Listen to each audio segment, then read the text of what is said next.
We're going to discuss this morning Nigel's experiences in Chennai at the Olympiad, where he was the Barbados women's team coach. And I think from talking about this with him, you know, just offhand, he had a really interesting time, and he's got some interesting impressions of Chennai and the Olympiad to share with us. So why don't you just tell us about a bit about the whole experience before we get into the games and the details. Yeah, okay. Well, it's the first time I've done a job like this, being a women's team captain, and my perspectives changed a great deal. Because when you're actually in the tournament hall and kind of looking after your players, you start to notice things that ordinarily you would not. And one of the things that I did feel was that my players were not being treated with the same respect as a men's team would, right? Mainly by male arbiters, to be honest. We had one female arbiter who was fantastic. She was really good, but a number of the male arbiters, they were interfering too much in the games. They were like standing too close. It was sort of, they wouldn't do that to the top players, right? And I could feel this difference, and I found it annoying, because I felt they were being, they could have their concentration disturbed. And that was something that you only really realize when you're on the ground, right? And it hadn't dawned on me at all before this. The other thing is, I mean, Barbados, they're a lovely federation. They look after their players. Everyone is friends, unlike many federations, and they're really doing their best, and so this was very positive. And then the players, I had 4 players make WCM norms, well, conditional norms. They need 1800 ratings, and they were all like delighted to do this. And so that changed my perspective on having a separate title system for female players, because it gave them something to aim for. And so that all of my a lot of my pre-event beliefs were just basically thrown out, just by this experience. I mean, I know that you've been involved in women's and girls chess. So probably this is all, you're not surprised at all that my perspective changed on this. But I was, really, I was shocked at how wrong I was on many fronts. I'm not used to being wrong, or at least admitting it, right? But I was kind of shocked at how, my beliefs, were at odds with reality. From all the reports, it seems like the Chennai Olympiad was a huge success. Could you, agree with that? Sorry. Yeah, well, I mean, do you agree with that? Bless you. That's all right. No worries. Right. Yeah, I mean, it was. Excuse me. Yeah, it was. It was. I mean, I've been to Malta 1980, which you were at as well, and per pro Mario Inglot. That was something else. Yeah, and and this, I would say, was certainly much better than that, as far as I can remember. There were slightly chaotic aspects of the organization, for example, being met at the airport, right? And fortunately, one of my 2,500 Indian Facebook friends saw me and said, how's Sam? How's Sam? And he managed to get me on a bus. But at this stage, I'd already been waiting like 2 hours for a bus, because my delegation wasn't there. I was coming on my own, and they were shipping delegations out to the hotels, right? But it was only thanks to this Facebook friend that I actually managed to get on a bus, and I eventually got onto the Jersey team bus, and they dropped me off separately. Right, but this, this needed like the connection before, before I got my bus. This was all happening, in the small hours of the morning when I'd already traveling for a very, very long time. Yeah, I mean, I've been through that myself on trips, junior trips. I'll never forget, sleeping on a bench at Istanbul airport for about 8 hours waiting for a connecting flight. Or sleeping on the floor in Brazil. That was another epic. Anyway. Yeah. So, I mean, just to give the audience a sort of a perspective of what you were experiencing there, you've selected a number of games from your team. So this will be the first time on the Master Chess Web Show we get to see games by all amateurs. Would you say? Yeah, they're all amateurs, purely amateurs. Quite young, maybe. Quite young. Well, one of the players, Shannon, she was 12. She might have become 13 since then. Hannah was 13. Yeah. And I think Kiara's maybe 20. Okay, so all relatively young. Very, very young. It was a young team. I mean, even our top board, was sort of Katrina's like 30 or something. This is a significant experience for very young people, isn't it? Oh yeah, and it was and it was they were really trying incredibly hard, and it was a huge event for them, and a lot of pressure, of course. Well, why don't you take us through the first game on the list, which is between Shannon Reefer Bell. Yeah, right? Shannon Reefer Bell and Ramla Mohammed Ramla. Which country is that? Djibouti. Well, this Djibouti match had a little bit of, it was eventful, right? Because their top 3 boards appeared to be more or less complete beginners. And what they did, I think, is they just reversed their board order. Right? They had their worst player on board 1 and their best player on board 4 to snick as many points as possible. Because maybe possible? How can that be possible with ratings? Well, they didn't. They're allowed to switch the board order actually, but none of them were rated. And this woman Ramla Mohammed Elmi, she was clearly their best player. Right, she was up against our 12-year-old. So and so it's a big game for Shannon, this one, and she managed to win. Sort of quite an eventful game. Also their players during their pre-event training, most of them hadn't got up to writing the moves down properly. Well, this is Djibouti. Yeah, I know. Well, No, I didn't mean like that. I meant you are referring to Djibouti. Yeah, that's right. All our players, all the Barbados players could write. You wonder why they enter. If that is the case. Well, I mean, they get some help first of all. I think they got some funding from FIDE for training and also shipping them out there. Well, let's rattle through this game then. And, right. Okay. I'm not sure I could take it. A very slow. So here we go. Now, hang on a second. Let's just drop back one more. D6. Yeah, D6. The Djibouti variation of the Scotch or so. Well, it seems reasonable to me. Offering the queen trade. Yeah. Okay. Well, D5, knight B4. That's probably not the best.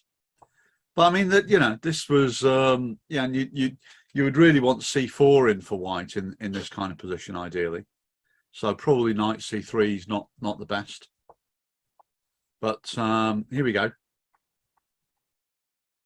And that is a pawn and a D5 black about the board structure problems. Yeah. So but I mean, this is this is how it is. You had to sit and watch this stuff. yeah, for the full time, because you never, the thing is, as it turned out, anything could happen, especially in the match with Djibouti, right? Because there was like something happening almost every move with them not writing the moves, asking for the score sheet. So I had to stay here and watch like a hawk, for the full full 5 hours. 5 hours, 6 hours, whatever. This was the longest game, by the way. Possibly Right, more difficult than getting the Grandmaster title having to do that.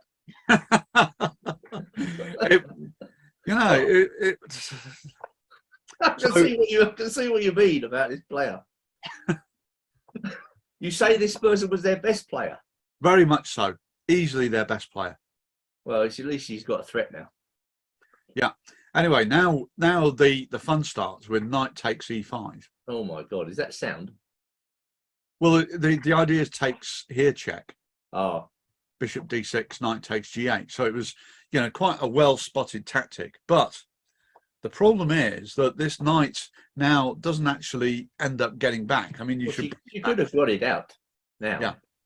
So what's happened here? Queen d5 here, takes check here, check here. Duke of now is turning in his grave. Yeah, this is a blunder because you lose the knight, right? So White had to bring this knight back at this point. But I mean, there was a lot of pressure on, and at this stage, I think most of the other games were finished. So Shannon's left playing on her own against their, this was clearly the best Djibouti player, by the way. Yeah, so that was the right move there. You were worried we weren't going to get through these games, but we will. So suddenly the position is, okay, we've got an interesting position now. Yeah. Suddenly. And so now this happens. The king coming in. I didn't really understand why this pawn wasn't taken. It probably should be, shouldn't it? King takes c2. Yeah, but instead king b2 happened, and now the pawns roll with c4. And before the event, I had I'd earmarked endgames as one of the the key points, and there was an Indian GM who was assigned a number of hours to train the team before the event, Shyams Mishra, I think, and he did endgames with them, and there was a noticeable improvement in the endgame play of the team. Right. Fine. And so these passed pawns are now rolling. Those Take, bishops, those if bishops, you can, take a pawn. The bishop on a8 has known better days. And the bishop on b8 is none too happy either. There was a quick right. That was very that could have been a disaster. I bet you were sweating on your chair. Well, it was very, the whole this match with Djibouti was by far the hardest from my perspective, because there was the Djibouti players, well, their board 3 kept asking for the score sheet from Chiara, and they like every move. And so we had to get section arbiters in, and one of them decided, thankfully, that they could only look at the score sheet of, they couldn't ask to borrow it every move. I would have thought this should have been covered in the pre-Olympic training, like writing your moves down, but apparently not. They probably got as far as like the en passant rule or something. Did they have anyway? Did Djibouti have a coach at all? Yeah, I think so. I don't know if he did any coaching, but they had a guy there that was their captain or whatever. Maybe he was their coach too. Anyway, so now we have a lawnmower situation. Fascinating endgame here. Right. I was happy to see h4 as well. And that was that. Placing the opponent in Zugzwang. yeah, but it was that was a tough game, because Shannon's 12 playing their best player and only graded 1200, graded 1200. And it's tough. You know, well, I think I played like, you know, for Southport Chess Club when I was 12, and that's it. You know, maybe my school, and you know, it was really difficult. Now, the next game, right? Our board one had a narrow opening repertoire, which was basically the London system with white, and the French and the Stonewall Dutch with black, and it you know, the problem is that she had games published as well. Now, Oh. you would think that All the this same, that's level, a very solid repertoire. Even well, if it something is is, but prepared, it's difficult to break down. it is, but the problem is that it was very predictable. I see. And uh, Katrina, she lost 4 games with the London system. Not, you know, this was one of them. And I finally persuaded her to play her black repertoire with white, right? And that worked a lot better. She went 1e3 next after these 4 London system losses, and that was less predictable. And I think she got a win and a loss from those 2 games. You know, but you know, you'd think that you know, at this level, because we're talking about players sort of basically below, you know, 1700 rating, and sometimes a lot below that, there wouldn't be preparation, but there was some serious preparation going on, and the next game shows this as well. You know, so you, even now, and the lower boards of the Women's Olympiad, you have to be prepared, and they're bringing some serious hardware and whatever, and databases. Well, I They've mean, got, obviously, the opponent here is a very strong player, isn't he? A female international. yeah. You know, must be a seasoned international, I'm guessing. What's this? Is this Peru or something? Which country? Yeah. It's Peru, and they've got quite a powerhouse of a team. Oh, You know, they're I think they're probably the best South American team. right. And let's see how it goes. D4, knight f6, knight f3, g6, bishop f4, d5. So this is not a bad choice against somebody much stronger, is it? London system, to be honest. Well, I mean, it did not go well. You know, there were 4 losses before a change, and I think that, you know, you need some kind of variety. You know, you shouldn't be too predictable. It's different if you play in an event where you know, it's not clear who you're going to be playing. Right, Andrew. Somebody at the front door. Sorry, Here down for a minute. I did. It was the postman. Yeah. So you know, if you play it when your opponent can't prepare, then it's better. If you play it when they've had plenty of chance to prepare, then I think there's, you know, there could be some problems. So bishop g7, bishop e2, c5, c3, knight c6, h3, castles, and now knight d7 is playing for e5. Yes. White goes bishop h2, black goes rook e8, queen c2 I didn't like. Shouldn't they just play knight and bd2 there? Knight bd2. Yeah, just knight bd2 is a better move. Keep the game going. Yeah, so queen c2. The big problem now is that the queen, after e5 and some exchanges on e5, black may be able to hit the queen with bishop f5. It's almost as if she's reached the end of her opening preparation, and then she doesn't know how to handle the early middle game. Well, that's right. Yeah.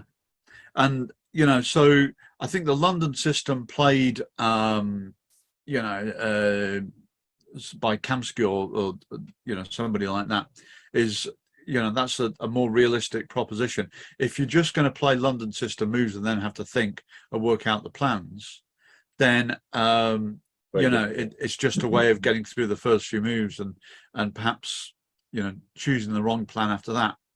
So we had e5, rook d1, e4, knight here, queen g5.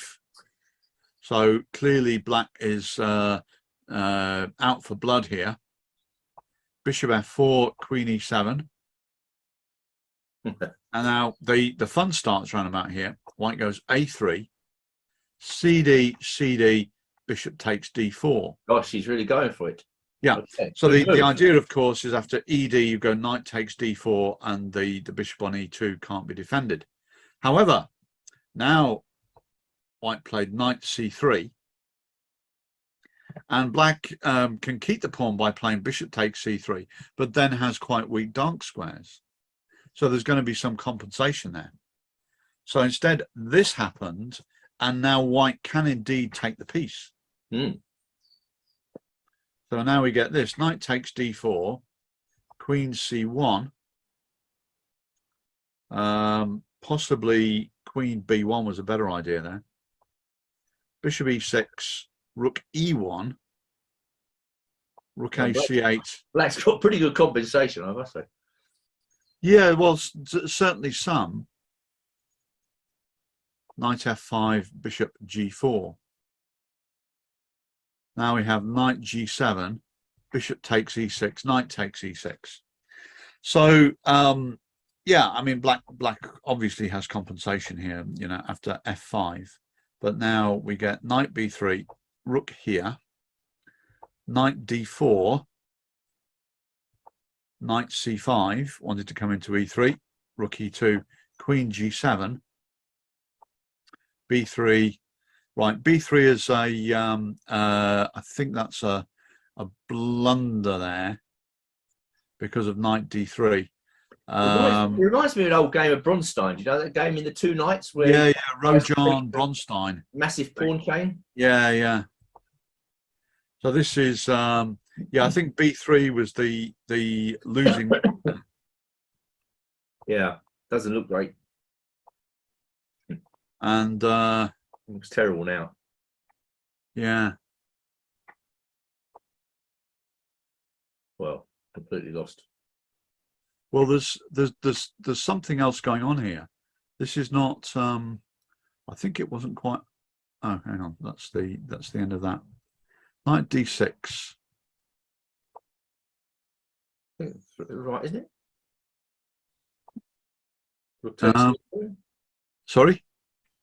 It looks okay. Yeah, it looks right, doesn't it? Yeah, I think so. I think there was some. There was. I can't quite. Right, a6.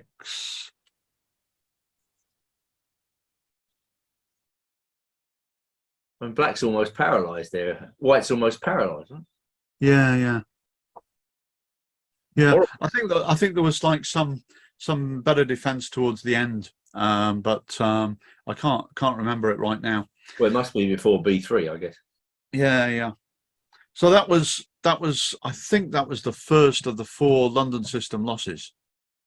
And you know, well, bishop takes d4 on its own was okay at this point, but then knight b6 is speculative, let's say. How do you, as the coach, sort of repair the lack of confidence after a series of defeats? What do you say to the player? Well, I think the first thing you should never criticize somebody for losing, because that just makes things worse. I think I've always adopted the policy of well, as a chess parent coach, always being sympathetic if somebody loses. I try and you know with my son, then I try to be like extra nice if he lost, because he wasn't losing on purpose. You know, he just, you know, he's doing his best. So to get told off or something, you know, after doing your best is not really you know, a good thing at all. So I think you've got to be sympathetic and, you know, and say, well, you know, that was like unlucky, and then I think if you sort of put the game to bed, you know, by going through the key moments and just sort of looking at it from a technical point of view of what can be learned from the game, I think that's very useful. And then just saying, well, move on. You know, these things happen to all of us, and you know, and hopefully the player concerned will be mentally tough enough, you know, to sort of, you know, address these issues in future. But you have to be sympathetic if somebody loses. They are not doing it deliberately. They're trying their best, and they don't need further hassle from a coach. I mean, in my view. how much do these players play outside the Olympiad, for instance? Is there a thriving club scene in Barbados, or they play online, or what? Yeah, they're playing a bit online, and they they are playing. They do fly out to play in other tournaments. I mean, but most of the games are between themselves, and that has a problem as well. That the certain openings get played a lot in Barbados, and other openings don't get played at all. Yeah. So you get certain areas of reasonable strength, but then all the openings which aren't played at all, then there's just massive inexperience there. How much? What is the overall strength of the men's team, Barbados? Is it quite good? It was quite good. The top player, he had some health issue and had to withdraw. So they've got two players, like 2350, 2400. Okay. Um, I'm just wondering what interaction there is on the islands between these strong players and the females and males. They play together, probably. Yeah. I mean, the federation there and the chess scene is kind of a bit like a big family, in many ways. Everyone knows everyone else, and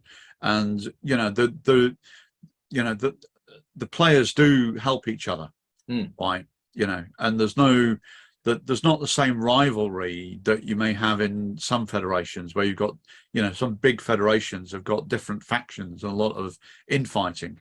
This was completely absent, and one of the reasons why I enjoyed the experience so much. There was some tension between, different islands. I could sense, so Barbados was evidently on good excuse me, evidently on good terms with Trinidad and Tobago, but I don't think they liked Puerto Rico so much. Right, there was like some some tension or some rivalry between Barbados and Puerto Rico. Let's swiftly pass on to avoiding any political discussions to the third game, and this is Hannah Wilson, and she's playing Kashea Vega Jimenez. Yeah, it's the country time, Mexico. I'm not sure which team it was, but this game was interesting because again there was a lot of preparation by Black, and that one thing I'd noticed was that the Barbados players, they sometimes went into sharp lines which were quite easy to prepare for, and this was a case of this, right? So we had e4, e5, knight this is f3. not a line you recommended her to play. No, I didn't. It was, I warned that there might be a problem with this, right? That if you play lines such as this, and we'll see shortly that Black is very well prepared. Castles, bishop c5, f3, knight g5, f4, knight e4. This is all theory, right? Yeah. Bishop e3. A lot of games in this line. Yeah. Knight d2, knight takes d2, still all theory. Yeah. Queen takes d2, c5, still theory. And now the correct move is knight f3. Right, and this is where White actually played knight b3, and it was clear at this point that she was on her own. So what we have is a theoretical line, something that's easy to prepare for, where your player doesn't know it as well as she should. If you've got a narrow, predictable repertoire that involves sharp lines, you better know it back to front. She probably wanted to get f5 in, try and get f5 in, Yeah. That's why she didn't put the knight on f3. Hopeful that the knight e2 is any good? Knight e2, no good? Yeah, knight e2 can be played. Just to play knight g3 and f5. Move, it looks like. I mean, I do want to get f5 in. Yeah. Knight e2 has scored the best for White, in fact. I didn't know that. G3, go f5, I don't know. Yeah. But knight b3 doesn't look too bad. Yeah, black now does this, and then suddenly we've got issues with the mighty bishop. Queen D5 happening, and white should now play C4. But instead, this happened, and Queen D5 happened, and suddenly white is in big trouble. Yeah. Oh my God. Yes, I can see it. Yeah. So H6, going to castle long. Oi, oi, oi.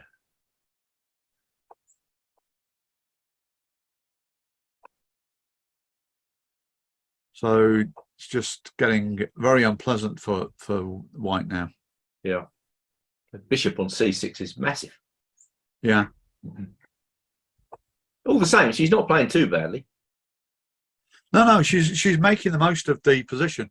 I mean, Hannah was quite a good calculator, actually. Mm. You know, and you know, she was the board 2, and was the top performer in the team from a rating perspective. Mm. Like, you know, she got I think a rating performance in the like in the 1600, something like that. You know, 13, that's not bad.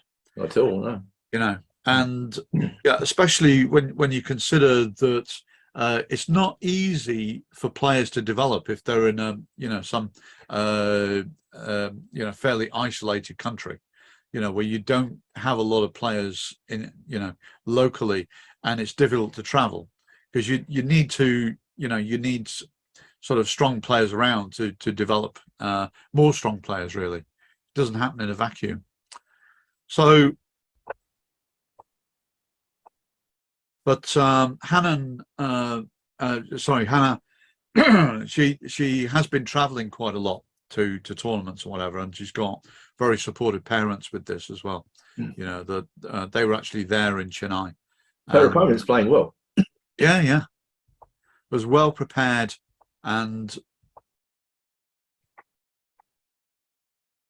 so now that e pawn is a goner.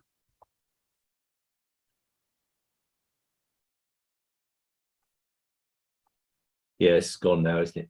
Yeah, and there was no way back from this.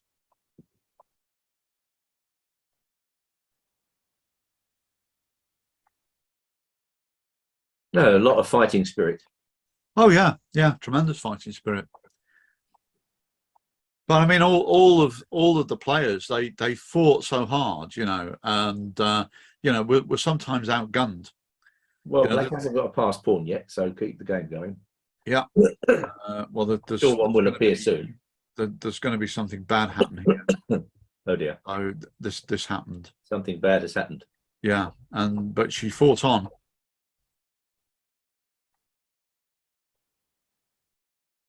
Despite everything.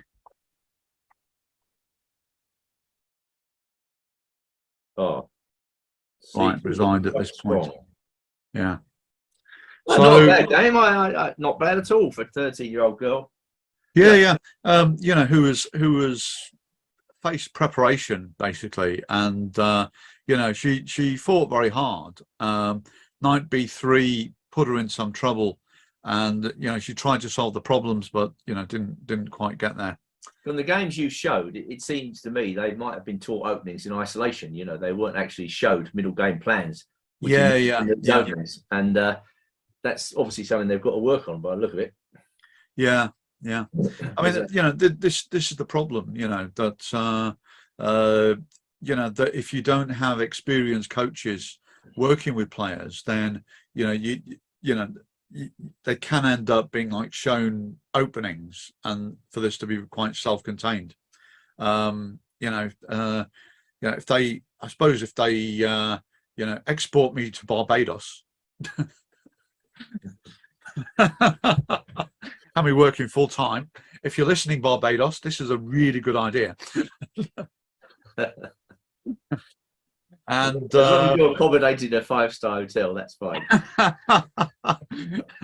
Yeah, well, I don't know, little flat somewhere. What sort of hotel did you have in Chennai? Because I heard it was quite interesting.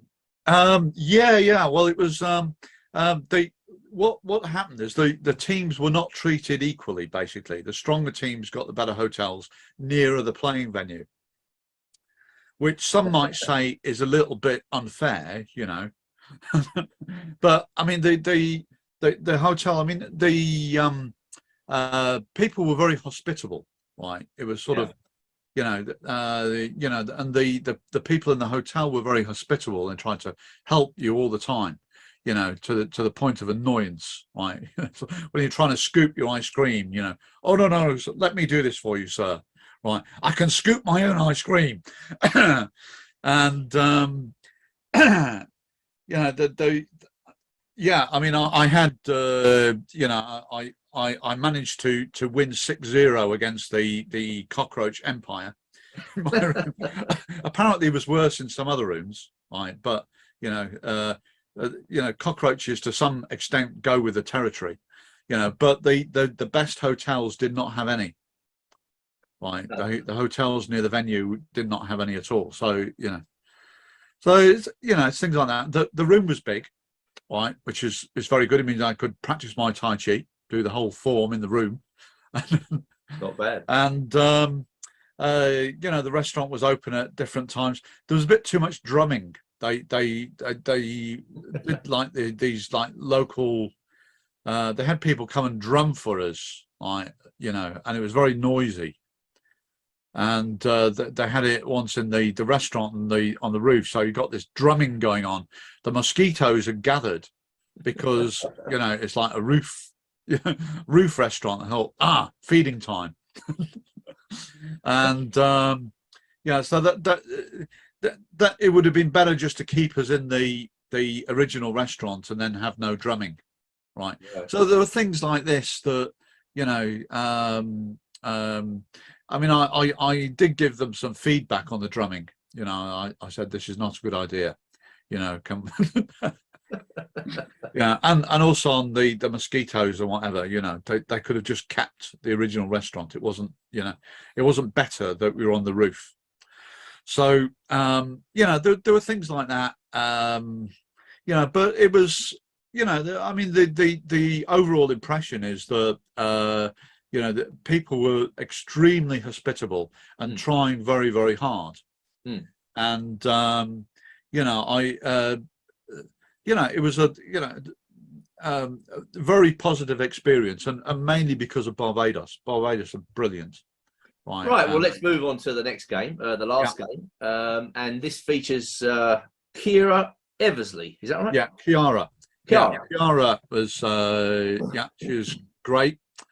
And she won this game very nicely. Board one? Sorry? What board is she? She was board, well, she was number 4 in our list, but she was probably on board 3 for this game. Maybe 3, maybe 4. And here is, I think I'd recommended this. The Caro-Can was something that there wasn't preparation for, but I suggested this plan. Well, it's rock solid, isn't it? Yeah, rock solid, and you've got a nice clear plan. But she does a good job here, actually. So H5, funny old move. That doesn't look great. No, it's not a great idea. Knight D7. Now, following in the modern trend, stick the H pawn up as far as it will go. Yeah. So Queen F5 is quite a nice move. It's got the idea of Queen G5, and Black can't castle Queenside because F7 falls. Right, so Black went here, and then Queen G5, Queen E7, Queen E3, and now castles Queenside A4. Yeah. Rook DG8 A5. My phone's going off. Keep going. I'll let it ring. Right, G5 B4. G4 95. This doesn't look so great for white. Am I wrong? Well, I don't think this play on the king side is going to come to an awful lot. GH, Queen takes H3. Now Black's I think basically Black's got weaknesses here. But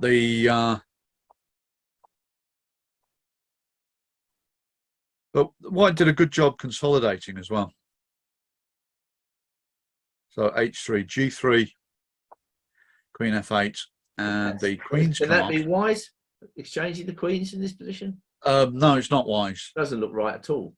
Yeah, no, it's not right at all. that pawn on h3 could drop off the board. Well, that's right. And white does a good job in the endgame here. It is dropping off. F4. That was well spotted, Andrew. Knight e4. I didn't play through this game beforehand, so there you go. Yeah. Right. Well, it's all my preparation on for Dresden. I'm putting in. Another good move here. Pawn to c4. Yeah. And this was enough to prompt desperation from black. That's a good move. Yeah. Oh gosh. Yeah. So h2, h3, h3, and white is a piece up. And again, there were signs of much improved endgame technique, because I saw some endgames before Schwayam started the endgame training, and that there was a lot really to be worked on. But as you'll see, this is a good job by white. Yeah, knight setting for d6. Yeah, no, knight e4 was probably better, surely. And never mind. Well, it's all good enough. Yeah. No, she's playing this well. Yeah. They play on in these. They play on, don't they? Oh yeah. Well, you never know what's going to happen. Too much a product of too much online chess. So in b7 looked wrong. But well, that was quite enough. King c6 is probably better. Yeah. Did that happen? What's a very strange move, King b7. Yeah, just well, it's threatening rook d7, mate. Yeah, I suppose so. And that's not easy to handle. No, maybe I got that wrong. So it's not, mate. King e7. What do you mean? Oh, rook d7. Sorry. Oh, yeah, rook d7, not rook c8. My apologies. Yeah, it's all right. So that that was the that's a sampler of the games. Yeah, How many rounds was it? How many rounds? 11. Wow, you had a long haul there. Yeah, well, it was it was interesting to sort of meet up with people. There was one incident, right? Somebody said, "Hello, Nigel, how are you?" Right. So I then think, who the hell is that? Right. So I'm looking at his name tag, because everyone had like a name tag. Turned out to be Bakker Quetley. Okay. Has he changed? And he noticed me looking down. He said, you don't recognize me. I recognize you. There you go. Whenever I see his photograph, I think he's instantly recognizable. He hasn't changed that much. Well, yeah, I mean, I just didn't recognize him, I mean, and a few other people I didn't recognize. Zoltan Ribley didn't recognize at all. Oh, right. He was in our hotel. He was training one of the African teams. Right, sort of slightly overkill. Hopefully not Djibouti. No, not Djibouti. And so he was there. Exchanged a few words on the left now and then. Hello, goodbye. Yeah, I suppose the trouble is being out in the sticks a long way from the venue. It makes it difficult to socialise beyond a certain point, doesn't it? Well, it does. I mean, I went into Hall 1 just once. That was on the first day. Can't go out for drinks or meals in the evening or whatever. No, you got to wait for a bus, basically. Yeah. And you can you're with your team. You're moved around in groups with your team, right. And that is it. And you're not all in one venue, because they just can't be a venue big enough. And so it was, I met a few people, that I recognise. Say Rupert Jones was there, right? From Bermuda, isn't it? Sorry, Bermuda, isn't it? Is that right? Does he do? No, he was with. I think he was with one of the African teams. Oh, maybe, yeah. Yeah. And who else did I mean? I sort of there are a few people I knew, but you're pretty isolated. You're just there with your team, actually. Well, okay. I mean, that's interesting. Interesting experience. Obviously, one of the many you're now going to experience, because you're soon off to more foreign travels, aren't you? Yeah. I'm going to Egypt very shortly, so we're going to have to record some shows. Yeah. And just back from Slovenia, so I'm, I mean, I think there's the possibility. Just tell the viewers the next guest might be Carsten Muller, famous grandmaster endgame specialist. He'll be appearing in the near future, hopefully. Hopefully. We can coordinate something. So, that's it, I think, for now. And a very interesting show with some of your experiences. Not often we see games like that. They don't really show the pressures the kids and the teams are under when they actually play those games. Yeah. It's. I mean, I think it's sort of very easy for people to sort of sneer at chess on in smaller countries, but it's a big deal for the people who are playing. Oh yeah, and it's a big deal for the federations. So I mean, I think this thing with Djibouti putting their best player on bottom board, if she could have got a conditional WCM norm, they could say they could go to their sports authority and say, look, our player got a conditional WCM norm, and Djibouti chess is on the fast track to glory now. Give us some money to support us, and we will teach more players. That's what they need, a bit of education in the schools and things like that. Yeah. Well, there's a lot of people teaching chess in Africa now. Africa may become the next big growth area. There were some teams which are pretty good. If we survive the latest cheating scandal, Well, that's just that's just rubbish. The things about the development of chess and people playing and chess being a form of education, that's far more meaningful. I mean, who needs these spoiled brats? Well, I just can't contemplate a situation where if somebody wants to place an undetectable device upon their person, how can you stop it? This is what's coming out to me. But we'll pass on from that. We'll tackle that with one of the wait for Danny to come on in the near future. Yeah, always makes for an entertaining discussion. Yeah. So that's it for now, and we'll be back, I think, next week. Although Nigel's in Rome, I think next week at this time, we'll be pre-recording a show for you, and we hope to see you then.